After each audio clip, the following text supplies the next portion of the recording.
नमस्कार दोस्तों, स्वागत है आपका स्टडी विथ नील में। दोस्तों, बायोलॉजी के जो इम्पोर्टेंट ऑब्जेक्टिव की जो सीरीज चल रही थी उसमें आज अपन लगभग 17 वीडियो अपन पहले देख चुके हैं। अगर आपने अभी तक पुराने वीडियोस नहीं देखे हैं तो आप बायोलॉजी इम्पोर्टेंट प्लेलिस्ट में, बायोलॉजी इम्पोर्टेंट ऑब्जेक्टिव वाली जो प्लेलिस्ट है उसमें जाकर आप पुराने वीडियोज़ देख सकते हैं। चलिए, हर बार की तरह जो इम्पोर्टेंट वीडियो है बायोलॉजी जो 5000 क्वेश्चन अपन जिसमें कवर करने वाले हैं, तो उसमें आज का पहला क्वेश्चन देखते हैं। पहला क्वेश्चन क्या है दोस्तों कि निम्नलिखित में से किसके द्वारा दूध खट्टा होता है। अब दोस्तों क्वेश्चन ये है कि दूध खट्टा किसके द्वारा होता है, वायरस, बैक्टीरिया, निमेटोड्स या फिर प्रोटोजोआ। दोस्तों इसका आंसर हो जाएगा बैक्टीरिया के द्वारा। एक बैक्टीरिया होता है दोस्तों जिसका नाम होता है एसिडाइलेक्टिसाई। एसिडाइलेक्टिसाई ये बैक्टीरिया दोस्तों दूध के अंदर पाया जाता है। जो क्या करता है, ये दूध में जो पाई जाने वाली लैक्टोज शर्करा जो होती है, दूध में जो लैक्टोज शर्करा पाई जाती है, इसका क्या करता है, फर्मेंटेशन करता है, यानी कि इसका किण्वन करता है। क्या करता है, ये दूध में पाई जाने वाली लैक्टोज शर्करा का किण्वन करके काय में परिवर्तित कर देता है, लैक्टिक अम्ल में परिवर्तित कर देता है। और ये लैक्टिक अम्ल क्या करता है दोस्तों, दूध को खट्टा बना देता है। चलिए अगला क्वेश्चन देखते हैं। अगला क्वेश्चन है, निम्नलिखित में से कौन सा रोग जीवाणु के कारण होता है, जीवाणु के संक्रमण के कारण। जीवाणु मतलब होता है दोस्तों बैक्टीरिया।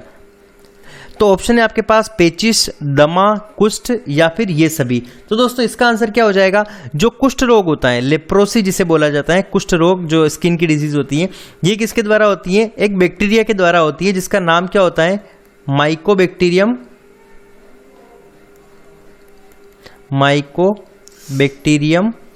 लेम्प्री। ठीक है, तो ये क्या है, किसके द्वारा होता है, बैक्टीरिया के द्वारा ये वाला रोग होता है। चलिए अगला क्वेश्चन देखते हैं। सर्वप्रथम विषाणु की खोज किसने की थी। विषाणु का मतलब होता है दोस्तों वायरस। विषाणु की खोज की थी Ivanovsky, Edward Jenner, Carolus Linnaeus या फिर स्मिथ ने। दोस्तों विषाणु की खोज करी थी इवानोवस्की। आप इसको इस तरीके से याद रख सकते हैं कि जो इवानोवस्की मतलब उन्होंने विस्की पी के, विस्की शराब होती है उसको पी के वायरस की खोज की थी। तो इस तरह से आप याद रख सकते हैं इवानोविस्की, और विस्की से क्या बन जाएगा, विस्की से वायरस। तो या एडवर्ड जेनर ने क्या किया था दोस्तों, चेचक का जो टीका है, चेचक का टीका, इसकी खोज की थी एडवर्ड जेनर ने। कैरोलस लिनियस आपको पता ही है, वर्गीय के पितामह, फादर ऑफ टेक्सोनोमी है। नेक्स्ट क्वेश्चन है दोस्तों, दूध के दही के रूप में जमने का क्या कारण है। दूध दही के रूप में जमने का क्या कारण है, लैक्टोबैसिलस, माइक्रोबैक्टीरियम, खमीर या फिर इनमें से कोई नहीं। तो दोस्तों इसका आंसर हो जाएगा लैक्टोबैसिलस। लैक्टोबैसिलस के कारण ही क्या होता है, दूध दही में, एक जीवाणु होता है, बैक्टीरिया होता है जिसकी वजह से दूध दही में परिवर्तित हो जाता है। नेक्स्ट क्वेश्चन है दोस्तों, चेचक के लिए टीके का विकास किया था, अभी हाल ही में मैंने बताया इसके पहले वाले क्वेश्चन में, मिलेस्टीन, एडवर्ड जेनर, लुई पास्चर या फिर इनमें से कोई नहीं। तो दोस्तों एडवर्ड जेनर ने काय का आविष्कार किया था, किसको खोजा था, सॉरी, एडवर्ड जेनर ने चेचक के टीके की खोज की थी। नेक्स्ट क्वेश्चन है, निम्न में से कौन स्वपोषी होता है, मतलब जो अपना पोषण स्वयं करता है। तो शैवाल, विषाणु, कवक या फिर प्रोटोजोआ। तो दोस्तों इसका आंसर हो जाएगा शैवाल, क्योंकि दोस्तों जो शैवाल होते हैं, एल्गी जिसे कहा जाता है, ALGAE, एल्गी कहा जाता है, ये क्या करते हैं दोस्तों, प्रकाश संश्लेषण करते हैं। क्या करते हैं, ये प्रकाश संश्लेषण करते हैं। तो प्रकाश संश्लेषण की क्रिया द्वारा ये जो शैवाल होती है अपना भोजन स्वयं बनाती हैं, इस कारण इन्हें स्वपोषी कहा जाता है। दोस्तों साथ ही अगर शैवाल की बात की जाए तो इनका अध्ययन क्या कहलाता है, तो शैवालों का अध्ययन क्या कहलाता है, फाइकोलॉजी। ठीक है, नेक्स्ट क्वेश्चन देखते हैं। टिक्का रोग किसमें होता है, टिक्का रोग किसमें होता है, तो ज्वार, गन्ना, चावल या फिर मूंगफली। दोस्तों इसका आंसर हो जाएगा टिक्का रोग होता है मूंगफलियों में। अब टिक्का रोग होता क्या है दोस्तों, मूंगफली की जो पत्तियां होती है, इन पत्तियों के ऊपर इस टाइप से दाने पड़ जाते हैं, धब्बे पड़ जाते हैं, दाने पड़ जाते हैं, और ये अधिक इतने ज़्यादा हो जाते हैं धब्बे कि जब पत्तियां जो होती हैं वो पेड़ से अपने पौधे से पकने के पहले ही नीचे गिर जाती हैं, मतलब सूख जाती हैं, नीचे गिर जाती हैं, झड़ जाती हैं। तो इस कारण ये क्या होता है, टिक्का रोग किसमें होता है, मूंगफली में होता है। नेक्स्ट क्वेश्चन है, HIV द्वारा होने वाला रोग कौन सा है। तो ऑप्शन है कैंसर, क्षय रोग, आतशक या फिर इनमें से कोई नहीं। दोस्तों HIV होता है एक वायरस होता है, ह्यूमन इम्यूनो डेफिशिएंसी वायरस। ठीक है, इसके कारण कैंसर भी नहीं होता है, क्षय भी नहीं होता है। आतशक आपने शायद हिंदी में नाम नहीं सुना होगा, लेकिन इसे इंग्लिश में एड्स कहा जाता है। तो HIV की वजह से कौन सा रोग होता है? एड्स रोग होता है। इसका पूरा नाम पूछा जाता है एक्वायर्ड इम्यूनोडेफिशिएंसी सिंड्रोम। एड्स दिवस की बात की जाए तो 1 दिसंबर जो होता है उस दिन क्या मनाया जाता है? एड्स दिवस मनाया जाता है। चलिए नेक्स्ट क्वेश्चन देखते हैं। निम्नलिखित में से कौन सा रोग विषाणु के कारण होता है? विषाणु का मतलब क्या होता है दोस्तों? वायरस के कारण होता है। तो ऑप्शन है आपके पास मलेरिया, यक्ष्मा मतलब टीबी, चेचक या फिर पीलिया। तो यहां पर अगर वायरस वाला रोग बताना है दोस्तों तो वायरस वाला रोग कौन सा हो जाएगा? सी वाला, मतलब चेचक क्या है? वायरस से होने वाला रोग हो जाएगा। चेचक किस वायरस से होता है अगर पूछ लिया जाए तो आपका आंसर हो जाएगा वेरियोला वायरस। क्या हो जाएगा? Variola virus. क्लियर है?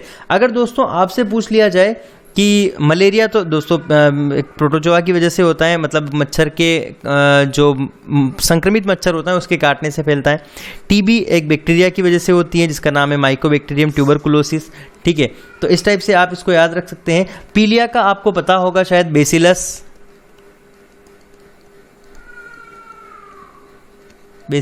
टेटनी, बेसिलस टेटनी से पोलियो होता है। नेक्स्ट क्वेश्चन देखते हैं। किस शैवाल से आयोडीन प्राप्त होती है? तो किस शैवाल से आयोडीन प्राप्त होती है? तो आंसर क्या हो जाएगा? आर्डोगोनियम, यूलोथ्रिक्स, एक्टोकार्पस या फिर लेमिनेरिया। तो दोस्तों आंसर क्या हो जाएगा इसका? लेमिनेरिया। नेक्स्ट क्वेश्चन है, हाइड्रोफोबिया रोग उत्पन्न होता है विषाणु से, जीवाणु से, यीस्ट से या फिर प्रोटोजोआ से? दोस्तों हाइड्रोफोबिया जो होता है वो रोग ये होता है दोस्तों वायरस की वजह से, मतलब विषाणु से होता है। विषाणु को क्या बोलेंगे? वायरस। अब आपको अगर नाम हाइड्रोफोबिया का एक और नाम क्या होता है जिसे रेबीज कहा जाता है? ठीक है, रेबीज कहा जाता है और ये रेबीज वायरस के काटने से फैलता है, रेबीज वायरस के संक्रमण से फैलता है। सॉरी, इसमें क्या होता है दोस्तों, ये जो अगर कहा जाए तो ये कुत्ते, बिल्ली, सियार जैसी जो प्रजाति होती है इनके काटने से फैलता है। अगर ये उनमें रेबीज वायरस कुत्ते, बिल्ली, सियार की लार में अगर मौजूद रहता है और वो अगर किसी इंसान को काट लेते हैं तो ये रेबीज वायरस उस इंसान के शरीर में पहुंच जाता है, जिससे कौन सा रोग हो जाता है? हाइड्रोफोबिया या फिर जिसे रेबीज रोग कहा जाता है, जो कुत्ते के काटने से मोस्टली फैलता है। दोस्तों हाइड्रोफोबिया में क्या होता है, जो भी मरीज होता है जिसको काट खाता है कुत्ता, तो उसे पानी से डर लगने लगता है, पानी से डर लगने लगता है। क्लियर है? नेक्स्ट क्वेश्चन देखते हैं। निम्नलिखित में से किसमें एंजाइम्स नहीं होते हैं? ऑप्शन है विषाणु, जीवाणु, शैवाल या फिर लाइकेन। दोस्तों इसका आंसर हो जाएगा विषाणु। विषाणु में कोई भी एंजाइम नहीं होता है। क्लियर है? नेक्स्ट क्वेश्चन है, कुत्ते के काटने से जिस विषाणु के द्वारा घात रोग उत्पन्न होता है क्या कहलाता है?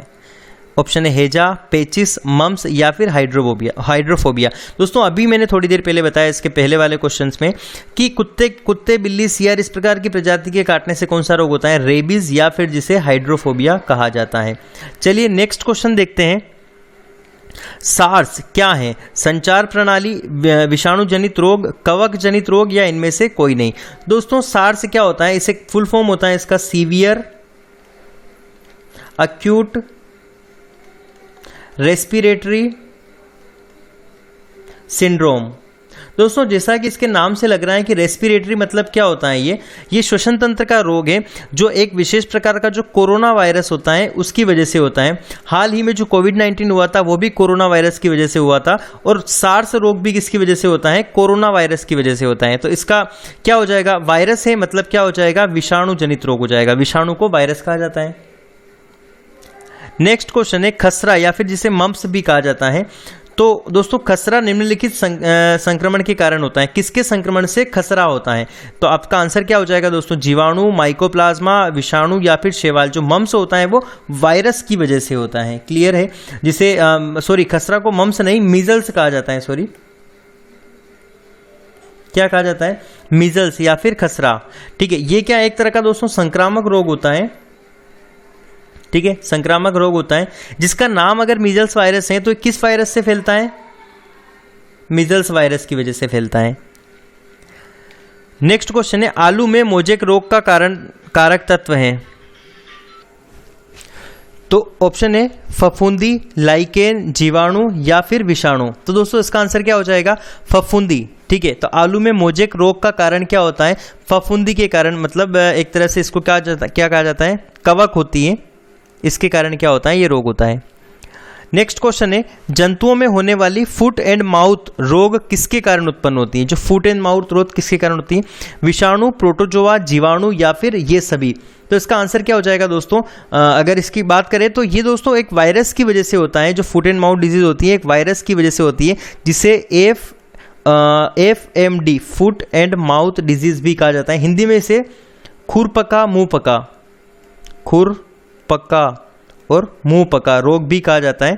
तो दोस्तों ये जैसा नाम से लग रहा है, खुर मतलब ये खुर वाले जो होते हैं पशु होते हैं, खुर वाले पशु होते हैं, उनमें ये विशेष रूप से बीमारी पाई जाती है, खुर वाले पशुओं में। क्लियर है? नेक्स्ट क्वेश्चन देखते हैं दोस्तों, शैवालों की कोशिका भित्ति किसकी बनी होती है? क्यूटिन, काइटिन, सुबेरिन या फिर सेल्यूलोज? तो दोस्तों जो शैवालों की कोशिका भित्ति सेल्यूलोज की बनी होती है, लेकिन पूछ लिया जाए कि कवकों की कोशिका भित्ति कहाँ की बनी होती है? तो काइटिन की बनी होती है। नेक्स्ट क्वेश्चन है, केल्प प्राप्त होता है लाइकेंस, समुद्री शैवाल, जलीय शैवालों से या फिर शैवालों से? दोस्तों इसका आंसर हो जाएगा जलीय शैवालों से, जलीय शैवालों नहीं, समुद्री शैवालों से इसका आंसर हो जाएगा। इसका कारण यह है दोस्तों कि केल्प क्या होता है, एक विशेष प्रकार की शैवाल होती है, एक विशेष प्रकार की शैवाल होती है जो एक विशेष प्रकार के समुद्र में ही, मतलब समुद्र में एक तरह से जो जंगल होता है, समुद्र के अंदर पानी के अंदर जो जंगल होता है उसमें एक विशेष प्रकार की बहुत ज़्यादा मात्रा में एक पाई जाती है शैवाल, जिसे केल्प कहा जाता है। और इस केल्प शैवाल से जो जंगल बनता है उसे केल्प जंगल कहा जाता है। सीधे से क्या कहा जाता है? केल्प जंगल या केल्प फॉरेस्ट कहा जाता है। ठीक है, तो ये केल्प क्या है? एक तरह से घास है जो समुद्री शैवाल होती है। लाल सागर का लाल रंग किसकी उपस्थिति के कारण होता है? मोस, लाइकेन, शैवाल या फिर जीवाणु? तो दोस्तों एक शैवाल होती है, इसके कारण क्या होता है? लाल सागर का रंग लाल होता है। चलिए दोस्तों आज का वीडियो यही खत्म करते हैं। वीडियो अगर अच्छा लगा हो तो लाइक करिए, अपने दोस्तों के साथ शेयर करिए और ऐसे इंटरेस्टिंग वीडियो देखने के लिए चैनल को सब्सक्राइब करिए।